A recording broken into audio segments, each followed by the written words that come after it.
បើនិយាយដល់ទីតាំងមើលថ្ងៃលិចនៅខេត្តសៀមរាបគេប្រកាសជានឹកឃើញខ្លោងទ្វារតាកែវមួយក្នុងចំណោមទីតាំងផ្សេងៗទៀតហើយថ្ងៃនេះខ្ញុំនឹងនាំអារម្មណ៍បងប្អូនទៅលេងខ្លោងទ្វារតាកែវនៅពេលថ្ងៃរៀបលិចដើម្បីផ្ដិតយកទេសភាពថាតើនៅទីនោះមានភាពស្រស់ស្អាតយ៉ាងណាអញ្ចឹងចំណុចគោលដៅដែលខ្ញុំចាប់ផ្ដើមនឹងគឺចេញពីប្រាសាទអង្គរវត្តទៅនឹងហើយពេលដែលយើងចេញពីប្រាសាទអង្គរវត្តគឺយើងនឹងជិះកាត់ផ្លូវដែលមានដើមឈើស្រស់ស្អាតបែបនេះគឺនៅម្ដុំខាងមុខភ្នំបាខែងអីហ្នឹងហើយបន្ទាប់មកក៏យើងបានមកដល់ទន្លេអ៊ុំដល់កន្លែងនេះបងប្អូនអាចឈប់ថតរូបលេងថតវីដេអូលេងដូចខ្ញុំអញ្ចឹងសិនក៏បានដែរហើយបន្ទាប់មកចាំយើងបន្តដំណើរទៅមុខទៀតយើងជិះ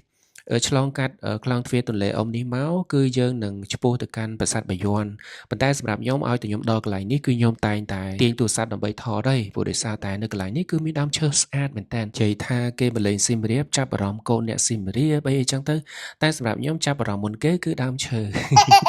មានអារម្មណ៍ថាលងស្រឡាញ់ដើមឈើនៅខេត្តសៀមរាបបដ ாய் ព្រោះអីវាស្អាតពេកបងប្អូនស្អាតហើយខ្ញុំគិតថាអាយុកាលរបស់ដើមឈើទាំងអស់នេះក៏មិនតិចឆ្នាំដែរហើយណាមួយបើអ្វីត្បិតថាខែនេះគឺជាខែក្តៅក៏ប៉ុន្តែដោយសារតែអាកាសធាតុមានភ្លៀងធ្លាក់ម្ដងម្កាលអញ្ចឹងទៅធ្វើឲ្យស្លឹកឈើគឺមានពណ៌បៃតងខ្ចីស្អាតមែនតើហើយកន្លែងនេះខ្ញុំឃើញវាថាស្អាតពេកបងប្អូនមានសម្រាប់ប្រាសាទបាយ័ននៅពីចម្ងាយហើយមានបងប្អូនគាត់ធ្វើដំណើរដោយជិះកង់ជិះម៉ូតូជិះឡានអញ្ចឹងទៀតសម្រាប់ខ្ញុំបើថាមិនទិញទូរស័ព្ទមកថតទេគឺពិតជាមិនគប្បីនឹងបេះដូងក៏ដូចជាខ្សែភ្នែករបស់ខ្លួនឯងទេកន្លែងនេះគឺយើងបន្តដំណើរជិះមកឆ្វែលតាមជុំវិញប្រាសាទបាយ័នហើយកន្លែងខ្លះបងប្អូនអាចនឹងឃើញ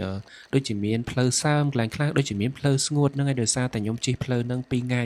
ហើយអញ្ចឹងទៅក៏ដោយសារតែ footage យើងត្រូវដាក់នៅម្ដុំហ្នឹងដើម្បីបង្ហាញបងប្អូនដែរក៏ដាក់ចូលគ្នាតែម្ដងទៅហើយកន្លែងនេះនៅពេលដែលយើងជិះឆ្វែលជុំវិញប្រាសាទបាយ័នហើយយើងត្រូវបត់ទៅទិសខាងលិចតាមហ្នឹងហើយជាផ្លូវដែលយើងត្រូវជិះទៅកាន់ខ្លោងទ្វារតាកែវក៏ប៉ុន្តែអ្វីមួយដែលខ្ញុំភ្ញាក់ផ្អើលហើយនឹងរំភើបចិត្តបងប្អូនគឺកន្លែងនេះទេសភាពវាស្រស់ស្អាតមែនតើគឺពេលហ្នឹងភ្លៀងទៅតែរាំងថ្មីហើយអាយ៉ាកន្លែងនេះកុំតន់គឺពេលដែលជិះទៅក៏ជួបសិស្សប្អូនហ្នឹងហើយគឺស្រីភួងអ្នកគ្រូភួងហ្នឹងហើយគាត់ជួបទៅក៏គាត់ជិះកាត់អញ្ចឹងទៅក៏ឆ្លៀតដើរបានមកបន្តិចទៅដើម្បីយក footage នៅកន្លែងនេះដោយសារតែឃើញស្អាតពេកណា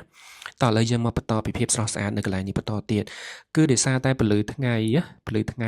ចាំងមកតាមស្លឹកឈើហ្នឹងហើយវាមានដូចផ្សែងអាប់តិចបងប្អូនអញ្ចឹងទៅមានអារម្មណ៍ថាស្អាតដូចឋានសួគ៌ហ្មងខ្ញុំអត់ដឹងថា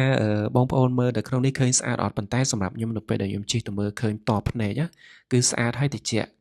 ដោយសារតែវាមានចំហាយទឹកតិចដោយសារតែភ្លៀងទៅតែរាំងហើយថ្មីហ្នឹងហើយអញ្ចឹងនៅពេលដែលយើងជិះបន្តមកដូចជាមិនឆ្ងាយទេយើងជិះមកតែបន្តិចមកគឺដល់ខ្លោងទ្វារតាកែវហើយបរិយាកាសនៅខ្ទង់ម៉ោង4ជាងឬក៏ម៉ោង5នេះគឺជាពេលវេលាដែលបងប្អូនភាគច្រើនគឺគាត់មកមើលថ្ងៃលិចបើនិយាយពីកន្លែងនេះគឺជាកន្លែងមួយដែលពេញនិយមនាពេលបច្ចុប្បន្ននៅក្នុងការទៅមើលថ្ងៃលិចដោយសារតែកន្លងមកយើងធ្លាប់តែដឹងថាមាននៅភ្នំបាខែងភ្នំក្រោមឬមួយក៏នៅទន្លេអ៊ុំប៉ុន្តែសប្តាហ៍ថ្ងៃនេះគឺខ្លោងទ្វារតាកែវក៏ជាទីតាំងមួយដែលពេញនិយមដែរដោយសារតែព្រះភ័ក្ត្រព្រំនៅខ្លោងទ្វារតាកែវនេះគឺមានសភាពនៅល្អបងប្អូនមានន័យថារក្សាទ្រង់ទ្រាយបានល្អមែនតើហើយស្របនឹងពេលវេលាដែលថ្ងៃរៀបលិចអញ្ចឹងទៅពន្លឺជះមកលើផ្ទៃខ្លោងទ្វារហ្នឹងគឺបង្កើតបានជាទិដ្ឋភាពមួយដ៏ស្អាតមានន័យថាយើងបានឃើញទាំងថ្ងៃលិចយើងបានឃើញទាំងទម្រង់នៃខ្លោងទ្វារដែលត្រូវបានពន្លឺព្រះអាទិត្យជះមកចំគឺពិតជាស្រស់ស្អាតមែនតើហើយដូចបងប្អូនបានឃើញអញ្ចឹងពេលដែលខ្ញុំទៅហ្នឹងក៏មានអ្នកដែលគាត់ទៅថតថ្ងៃរៀបលិចនឹងច្រើនដោយសារតែគេឈរនាំគ្នាថតនៅកន្លែងចន្លោះខ្លោងទ្វារហ្នឹងហើយប្រហែលជាបងប្អូនធ្លាប់បានឃើញរូបគេថតនៅតាមបណ្ដាញសង្គមហើយគឺកន្លែងនេះគឺស្អាតណាបើអ្នកដែលគាត់បកកែថតទៀតណាគឺពិតជាថតបានស្អាតរបស់គេមែនណាហើយកន្លែងនេះខ្ញុំថតទៅក៏បានជួបដៃគូ Explore ហ្នឹងហើយ admin ទាំងពីររបស់ដៃគូ Explore នៅក្រៅខ្ជុះឲ្យគួរឲ្យស្រឡាញ់ហើយអ្វីដែលសំខាន់រស់រាយទៀតចង់ដឹងដែរថាមានបងប្អូនណាខ្លះដែលធ្លាប់បានទៅលេងខ្លោងទ្វារតាកែវហើយបើធ្លាប់ទៅបានប្រហែលដងហើយទៅចំពេលវេលាដែលព្រះអាទិត្យរះស្អាតអត់សម្រាប់ខ្ញុំទៅដូចជាបានច្រើនដងដែរហើយតាមបទពិសោធន៍ដែលខ្ញុំធ្លាប់ទៅ